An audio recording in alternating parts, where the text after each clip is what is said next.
Welcome to Fellowship Games. I'm Alan. Today I'm going to give you a teach on how to play this wonderful little game called Quacks of Quedlinburg. Dawn, would you like me to teach you how to play Quacks of Quedlinburg? I would love for you to teach me how to play Quacks. All right. Today we're playing a bag builder. Everybody gets their game board and everybody gets a bag. We are witches and we're putting components into our cauldron.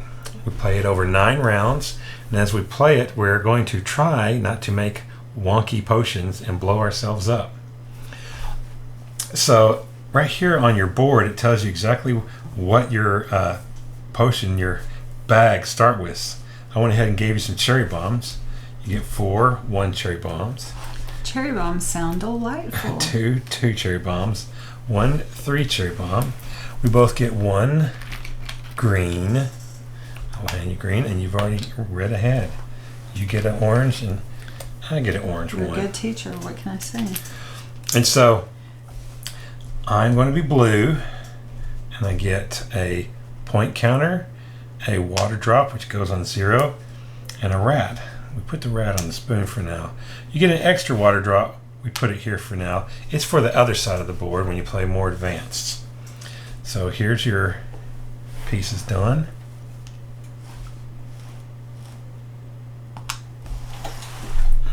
Okay. And then we have a potion, which goes right here. Thank you.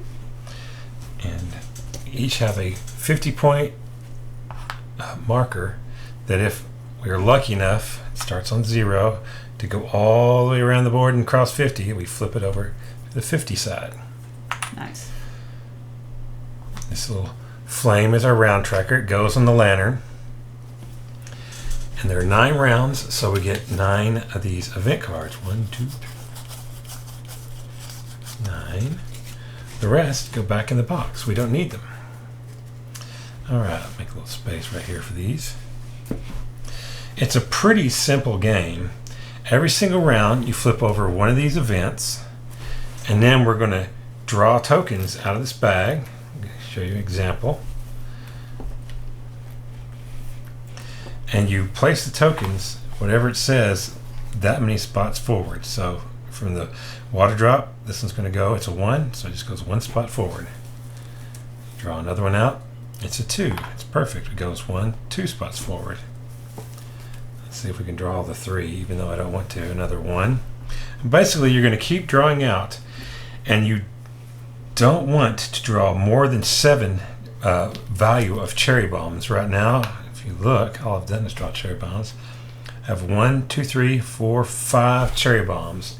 There's another 2, a 3, and a 1 in here. So here comes the aspect of it where we push our luck. I'm going to reach in here again because the only thing it's going to cause me to blow up is a 3. So I'm going to take a chance. Yeah, I drew another 1. Now it's risky. Now it's risky because there's 2 in here that can blow me up. I'm going to take a chance again. Oh, blew up.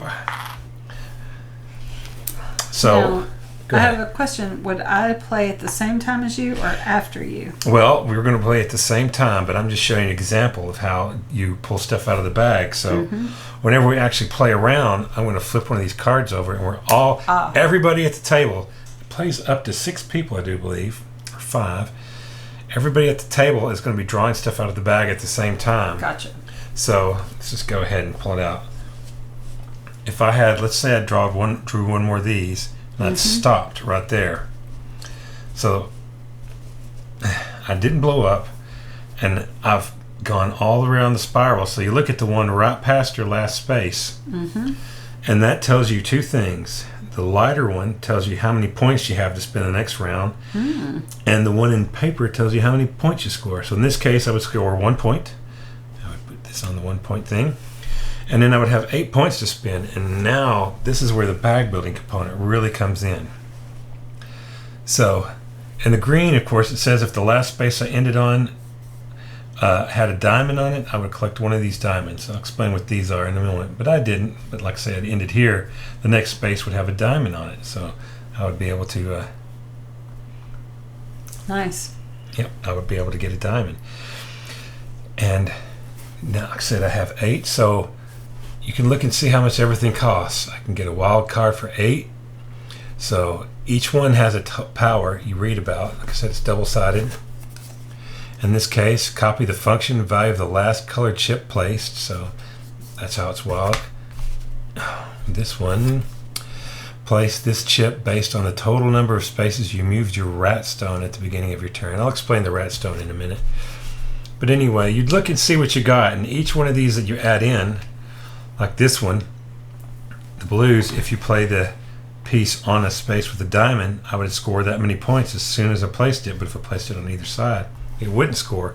And there's many different ways. Like I said, they're all different values and different numbers.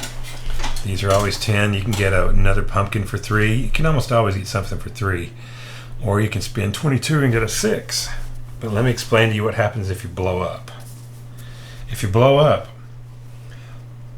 you can either get one of the two. You can either get the purchase value or you can get the point value. Early on, you're probably not too worried about the point value. You want to get the purchase power. But it says it right here on the game board.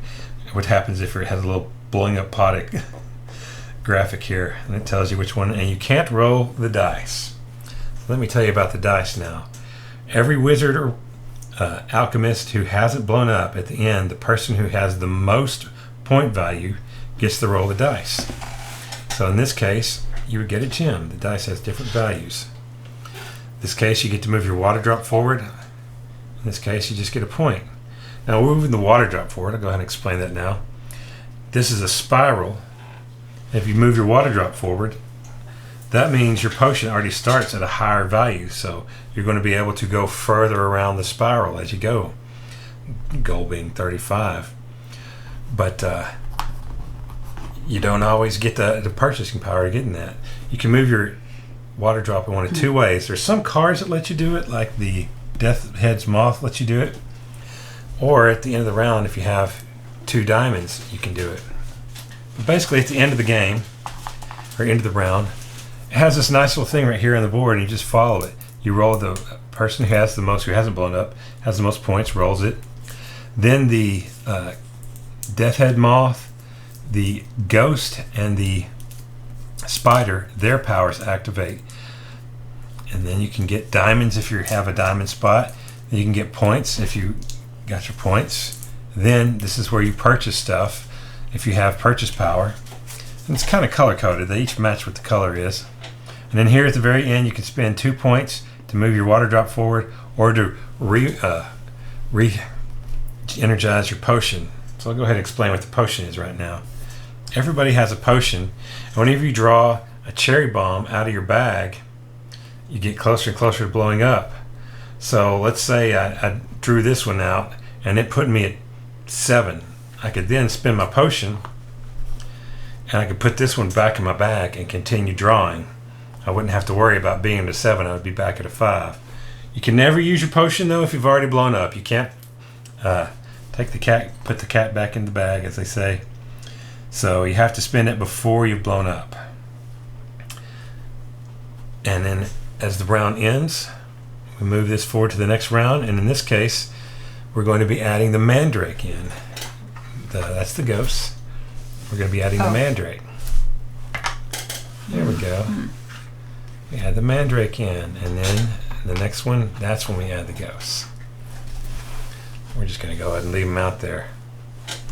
So that is essentially how a round of this goes, and you play it every round till you get to the end.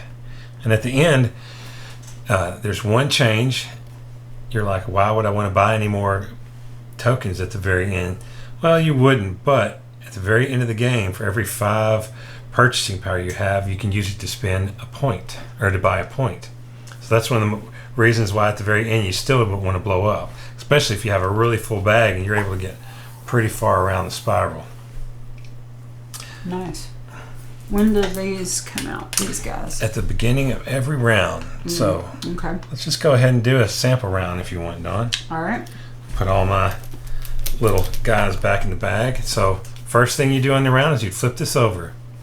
It says if you reach a scoring space with a ruby this round, you get an extra 2 victory points, even if your pot is exploded. So that's nice, a way of getting extra victory points. And so I would have to stop right before the... Right, yeah, count you'd have it. to finish Okay. right before the ruby. So, Okay. All right. so you play simultaneously. So you just go ahead and see what Okay. you got. Oh, not good. I did the exact same thing. Wow. Oh, wow. Oh, you're not doing so good. If you draw I got another 2, 5. you might think about putting your potion back in. The first couple of rounds are usually pretty rough. Spider. Still at 5, so there's nothing in there that could blow me up at the moment. Now that put me 6, 7. So I could have stopped right there. Stop. Probably wasn't smart of me to do, because then I would have had a point, diamond, and 2 9s. So what I'm going to do is I'm going to intentionally try and draw the other 2 and blow myself up. I got a 1 in 3 chance. I didn't. I still blew up. So that's 3, 4, 5, 6, 7, 8. I blew up. Did you blow up? No, I got exactly 7. You did the smart thing. So then we go by this and we see who does what. And in this case, I blew up, so I can't roll the dice, but you can. All right. So roll the dice and see what you get. Oh, she gets a gem. Nice. Keep her gems in a little gem bag. There's some nice graphics on the cauldron.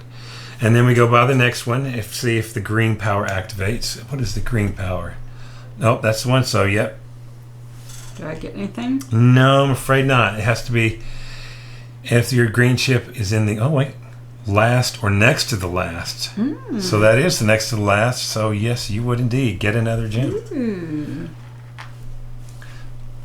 All right. Oh, take that back. In this one, it says if it's in the last or next to last, you may spend a ruby to move your water droplet forward. Okay. So I'll do you- spin my ruby. The one you just got, yep. And so that's why you go in order, because she wouldn't have gotten that ruby otherwise. Yeah.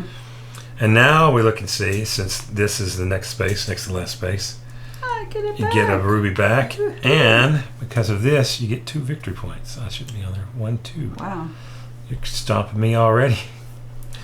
We score points. You get 1 point because you stopped in time.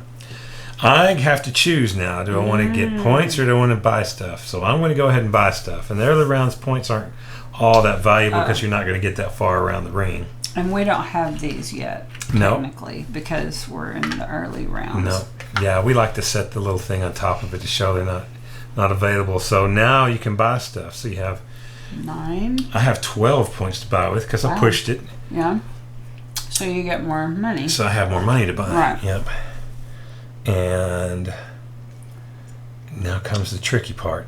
You get to decide what you want, but we're not going to make you guys sit through that. And then the last thing you can do is you can spend 2 diamonds to move your water droplet forward or recharge a potion. Yep. So that's basically how a round goes. Then you would move this forward. Oh, she got herself And up. if I bought that, it's Yep. going to go in my bag. Right? Yep.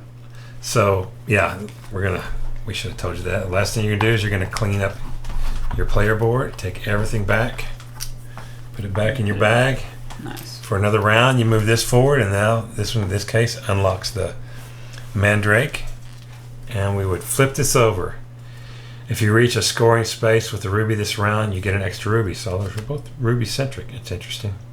But yeah, these are always good for everybody, pretty much. Sometimes one person gets more out of it. Like I know there's one where if you're in the last place, you get to you get more stuff. And not. There's only one last thing I need to talk about. You might be wondering, it's a little mouse.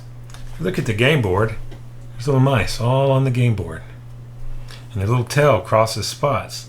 So when you start the next round, you see who's the furthest ahead, and you count mice tails between that person and who's further behind. In this case, I am 1 mice tail behind, so the mouse is going to go 1 forward. So instead of starting back here at the water droplet, I start right here at the mouse. So I get a little bit of a leg up. It's a catch-up mechanism for somebody, kind of keep them from running away from the game. So that's how you play. I've played this game several times. It's pretty well balanced. That's how you play Quacks of Quedlinburg. Thank you for showing me. So, comment on what your favorite kind of bag builder is out there. Be sure and join us at fellowshipofgames.com and like and subscribe.